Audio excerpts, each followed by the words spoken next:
দারুণ একটা জিনিস রান্না করেছিলাম যেটা অনেক বছর পর আমি ইউকেতে পেলাম। তো এটা আমার কিন্তু ভীষণ প্রিয়। তো নমস্কার বন্ধুরা, আমার নতুন একটা ব্লগে আপনাদের সবাইকে স্বাগত। আজ আমি আমার ভীষণ প্রিয় একটা রেসিপি তৈরি করব। সেটা হলো এঁচোড় চিংড়ি। আর এটা কিন্তু কোনো ফ্রোজেন বা ক্যানের এঁচোড় নয়। এটা কিন্তু একদম গাছের এঁচোড়। আর এই এঁচোড়টা কিন্তু আমি একটু নুন আর তেল দিয়ে গরম জলে ভাপিয়ে নিয়েছি। তো এটা করার জন্য প্রথমে আমি একটা মশলা তৈরি করে নিয়েছিলাম।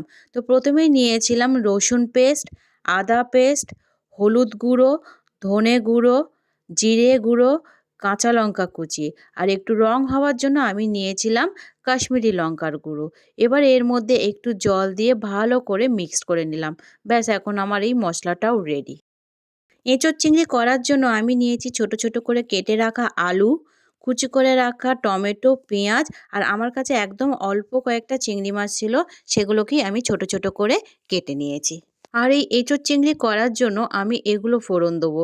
তো এর মধ্যে রয়েছে কয়েকটা শুকনো লঙ্কা, যেগুলো আমি মাঝখান দিয়ে কেটে দিয়েছি। আর রয়েছে গোটা জিরে আর গোটা গরম মশলা। এগুলো কিন্তু ফোড়ন দিলে বেশ সুন্দর কিন্তু একটা গন্ধ বেরোয়। তো প্রথমে ফ্রাই প্যানে একটু সরষের তেল দিয়ে দিলাম এবং সরষের তেলটা ভালো করে গরম হয়ে গেলে এর মধ্যে একটু ঘি দিয়ে আমি এঁচোড়টা বেশ ভালো করে লাল করে কিন্তু একটু হলুদ আর নুন দিয়ে ভেজে নেবো। আপনারা ইচ্ছে করলে কিন্তু এটা রিফাইন তেল দিয়েও করতে পারেন, বাট সরষের তেল দিয়ে করলে একটু বেশি স্বাদ হয়। এঁচোড়গুলো ভেজে নেওয়ার পর তারপর ওই ফ্রাই প্যানে আমি তেল দিয়ে কেটে রাখা আলুগুলো নুন আর হলুদ দিয়ে এবার লাল লাল করে ভেজে নিয়েছিলাম। আলুগুলো লাল লাল করে ভেজে তুলে রাখার পর ওই ফ্রাই প্যানে আমি আবার একটু বেশি করে সরষের তেল দিয়ে দিলাম। যখন সরষের তেলটা বেশ ভালোভাবে গরম হয়ে যাবে তখন ওর মধ্যে আমি ২ চামচ ঘি দিয়ে দিলাম। ঘি দেওয়ার পর ওখানে আমি গরম মশলাগুলো সব ফোড়ন দিয়ে দিলাম। দেওয়ার পর ওর মধ্যে আমি পেঁয়াজগুলো কুচি করে কেটে রাখা পেঁয়াজগুলো দিয়ে ভালো করে কিন্তু একটু লাল লাল করে ভেজে নেবো। যখনই এটা বেশ লাল লাল হয়ে যাবে তখন আমি যে মশলাটা তৈরি করে রেখেছিলাম সেই মশলাটাও এর মধ্যে দিয়ে বেশ ভালোভাবে কষাতে হবে, যাতে মশলার যে কাঁচা গন্ধ সেটা যাতে চলে যায়।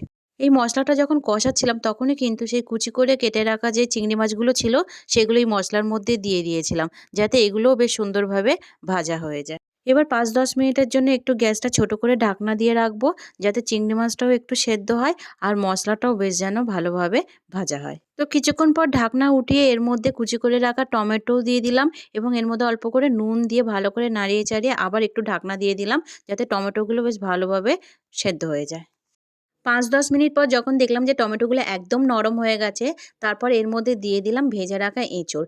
এই এঁচোড়গুলো মশলার মধ্যে বেশ ভালো করে কিছুক্ষণ কষিয়ে এর মধ্যে অল্প করে গরম জল দিয়ে বেশ ২০-২৫ মিনিট কিন্তু ঢাকনা দিয়ে গ্যাসটাকে ছোট করে রেখে দিতে হবে এই এঁচোড়টা সেদ্ধ হওয়ার জন্য।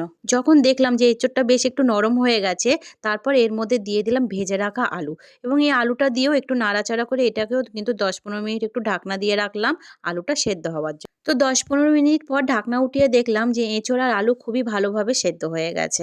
তো এর উপরে আমি একটু গরম মশলা ছড়িয়ে দিয়েছিলাম। ব্যাস, আমার এঁচোড় চিংড়ি রেডি। আর আমি এই এঁচোড় চিংড়িটা একটু গ্রেভি পছন্দ করি, তাই জন্য কিন্তু আমি অল্প গ্রেভি রেখেছিলাম। এঁচোড় চিংড়ি একদম রেডি। দেখুন দেখতে কি সুন্দর হয়েছিল, খেতেও কিন্তু অসাধারণ হয়েছিল। তো আমার এই এঁচোড় চিংড়ি রেসিপিটা আপনাদের কেমন লাগলো অবশ্যই কমেন্ট করে জানাবেন। ভালো লাগলে লাইক ও শেয়ার করে দেবেন। আর এরকম নতুন নতুন রান্নার ও ভ্রমণ ভিডিও পেতে আমার চ্যানেলটিকে সাবস্ক্রাইব করে দেবেন। আর এই এঁচোড়ের যদি কোনো নতুন রেসিপি আপনাদের জানা থাকে অবশ্যই আমাকে শেয়ার করবেন। আমি অবশ্যই ঘরে বানাবো।